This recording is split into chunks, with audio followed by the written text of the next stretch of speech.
Saya ke Pak Hendra Yasin. Bung Hendra. Terima kasih Pak Hadi. Bismillahirrahmanirrahim. Assalamualaikum warahmatullahi wabarakatuh. Waalaikumsalam. Pertama, kalau bicara soal hukum sudah clear, tadi bukan clear juga, tapi ada banyak perdebatan di dalamnya. Saya tidak akan bicara soal itu karena saya bukan ahli bidang hukum. Karena saya diundang dalam posisi sebagai akademisi, sebagai peneliti Uspol, Sekaligus pengamat politik. sekaligus pengamat politik. Jadi saya dari aspek politiknya. Jadi hukum atau politisasi? Hukum atau politisasi. Jadi saya melihat dari sisi politiknya. Nah, pertama saya mau bilang adalah karena ini melihat sisi aspek politiknya, jauh sebelum dibilang apakah ini murni proses penegakan hukum ataukah politisasi, saya mau bilang 4 hal. Pertama, bahwa jauh sebelum saya bilang politisasi, Pak Hamim Paud tidak bisa lepas dan melekat dengan Nasdem. Yang harus saya bilang di awal adalah HP adalah, Pak Hamim Paud adalah kader terbaik Nasdem. Itu yang harus saya clearkan di awal. Soal dari si aspek politik, bahwa memang salah satu kader terbaik Nasdem, bahwa memang ada kader Nasdem yang lain. Tentunya ada Pak Rahmat Gobel misalnya, ada Pak Abdullah Gobel, saya dengar juga ada Pak Ramada Tahu misalnya, ada politis-politis senior misalnya yang udah gabung. Bahkan saya mengatakan sebenarnya Nasdem ini memang partai baru tapi rasa lama, karena orang-orang politis senior ada di situ. Pak Dion Hipi kemudian gabung juga, karena setahu saya dari partai sebelah juga kemudian gabung misalnya. Ada Pak Budi Doku misalnya, dulu pernah, ada Pak Miksonia Panto, ini politisi senior juga, ada Pak Roni Imran, ada banyak sekali politisi senior yang kemudian gabung, ada Pak Rustam Akili, ya, politisi senior yang gabung di Nasdem. Yang saya bilang di awal adalah, pertama bahwa Hamim Paud adalah, Pak Hamim Paud, Pak Bupati adalah kader terbaik Nasdem. Kenapa saya bilang kader terbaik Nasdem? Karena beliau salah satunya adalah Bupati 3 periode. Kenapa saya bilang 3 periode? Karena memang secara de jure mungkin 2 periode, tapi secara de facto beliau 3 periode, karena baru 1 bulan Pak almarhum itu menjabat, kemudian digantikan oleh Pak Hamim Paud sebagai PLT, walaupun dia tidak melebihi 2,5 tahun ya, sehingga kemudian bisa mencalonkan di untuk periode ketiga. Kemudian dari sisi prestasi, ini prestasi beliau banyak sekali, ya, dari SPM-nya, ya, ini SPM terbaik untuk Indonesia Timur terutama. Pembangunan pun di mana-mana yang kita bisa lihat. Ada ini bupati yang banyak prestasi, tapi pada satu sisi bukti fisiknya jelas. Pembangunan di mana-mana, ya, ada gor di sana. Ini saya harus bilang pada siang lain ini soal kasus dan sebagainya, tapi saya harus cerita juga ada hal yang lain. Soal gedung olahraga yang ada, ya, misalnya. Kemudian ada Malioboro KW misalnya. Lalu soal bilang ini di Jogja. Kemudian ada apa lagi? Benteng Ulanda, ya.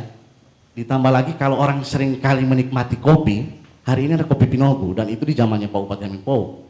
Bahwa beliau kemudian memperkenalkan kopi Pinogu, kemudian itu kemudian mendunia, walaupun di balik di satu sisi itu ada Pak Rahmat Gobel di belakangnya.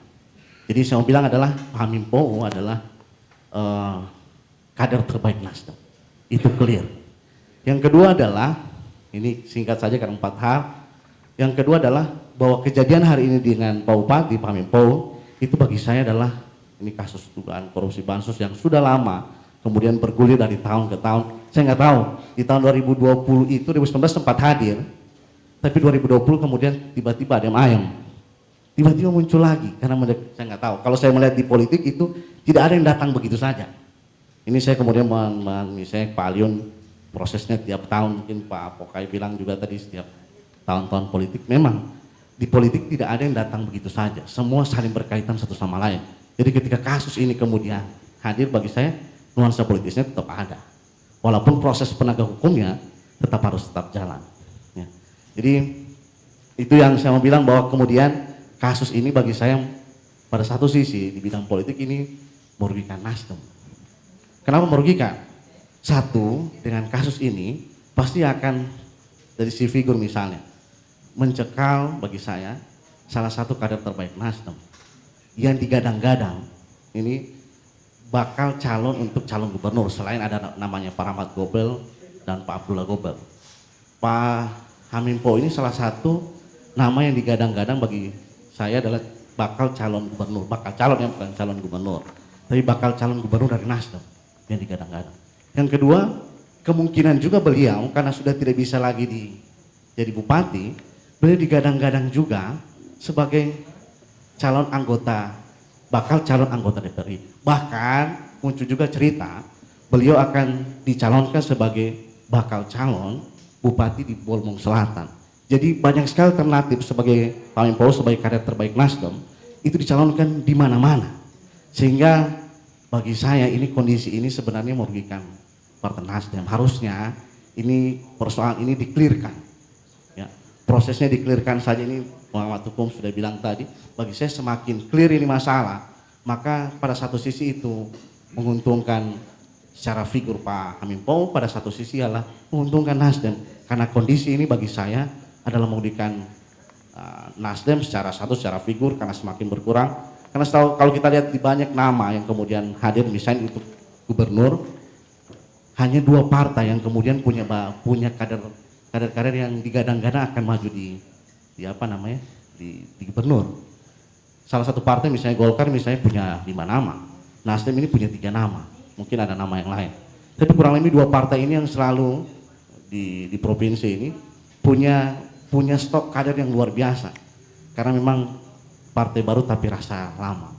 Dan pada satu sisi adalah ini harus dijaga oleh Nasdem sebenarnya. Karena partai ini kemudian bagi saya melakukan lompatan besar. Kenapa? Karena partai ini dari 1 kursi di tahun 2019 kemudian naik menjadi 24 kursi.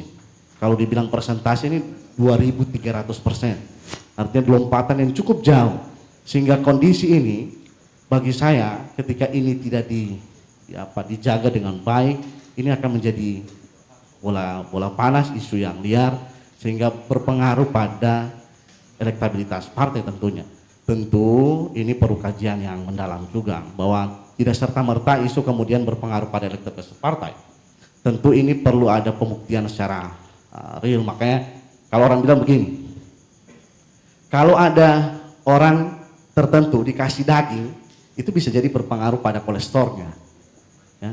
Tapi ada juga yang biar dikasih daging, ya, itu tidak akan berpengaruh. Makanya tergantung pada aspek mana kemudian dia dikasih. Jadi isu ini akan menjadi berpengaruh pada Nasdem tergantung pada momentum kapan dan pada segmentasi yang mana. Makanya basis data itu menjadi penting. Itu yang kedua yang saya bilang bahwa ini merugikan Nasdem secara kelembagaan tentunya, dan kemudian secara figur semakin berkurang kader-kader Nasdem terbaik untuk dicalonkan, entah kalau di Gorontalo berarti di gubernur maupun di sebelumnya mungkin tahapan pileg DPR RI. Kemudian yang ketiga bagi saya untuk menjawab apakah ini politisasi apa tidak, tentu saya akan mengatakan ini bentuk bisa jadi ini bagian dari politisasi, karena momentum ini selalu hadir di setiap perhelatan pilkada. Tadi Pak Pokai bilang juga soal Pak Nambia misalnya, contoh kasusnya. Kasusnya Bansos ini pernah muncul juga, terutama di tahun 2019 dulu. Kemudian ada ayam di tahun 2020, banyak juga cerita yang entah benar apa tidak, kenapa bisa adem ayam, saya nggak tahu itu benar apa tidak. Tapi 2020 sempat adem ayam ini, kasus tiba-tiba muncul lagi. Karena memang harus diakui, memang tahapan pemilu kan sudah berjalan. 2024 itu bagi saya semakin dekat, ya. Apalagi di bulan Februari ada pemilihan caleg DPR dan Pilpres, tentu ini sangat berpengaruh. Sehingga kalau dibilang ini politisasi, bisa jadi iya, bisa jadi tidak. Terus siapa yang diuntungkan? Tentu yang diuntungkan di luar Partai Nasdem. Ya, diuntungkan adalah luar Partai Nasdem. Yang sangat dirugikan adalah Partai Nasdem. Dan yang terakhir yang saya mau bilang adalah yang keempat, tentu ini harus dilakukan konsolidasi tingkatan partai. Kenapa harus dilakukan konsolidasi tingkat partai? Karena selalu partai ini ingin menjadi, setahu saya, Nasdem ingin menjadi leading di provinsi. Rival kurang lebih bukan, tapi kurang lebih bahasanya adalah rivalnya itu dia kurang lebih Golkar. Walaupun orang-orang Golkar yang kemudian pindah ke Nasdem, kurang lebih begitu. Pak Aliun mungkin salah satunya ya, Pak Aliun, dan masih banyak lagi kader Golkar yang kemudian pindah ke Nasdem. Tapi terlepas dari itu adalah partai ini kemudian ingin melakukan lompatan yang luar biasa di bawah pimpinan Pak Rahmat Gobel. Tentu kasus yang seperti ini bagi saya segera mungkin harus diselesaikan. Apalagi momentum pileg dan Pilpres itu akan berlangsung 2024. Tentu tahapan-tahapan ini akan senantiasa dilakukan, dan persiapan terutama untuk pilkada pun, entah pilgub terutama, itu semakin sedikit waktunya. Jadi ini perlu lapangkan barisan, perlu konsolidasi, walaupun saya yakin dan percaya bahwa kondisi itu dilakukan oleh Nasdem. Ini partai yang senantiasa melakukan banyak riset, ya, banyak survei, dan untuk melakukan langkah-langkah taktis yang terstruktur, sistematis, dan masif.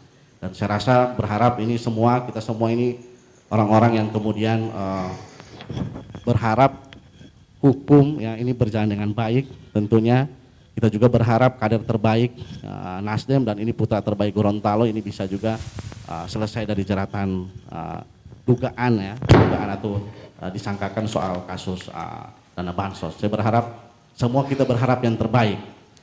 Saya rasa dari Jumper juga pingin yang terbaik untuk Bone Bolango. Kebetulan saya ini warga Bone Bolango juga, sama-sama mungkin dengan Pak Franky sama-sama dari Kabila. Jadi rasa peduli kita secara Bone Bolango itu sangat tinggi, terutama Provinsi Gorontalo. Demikian Pak Hadi, 4 hal itu yang ingin saya sampaikan. Demikian, Assalamualaikum warahmatullahi wabarakatuh. Baik.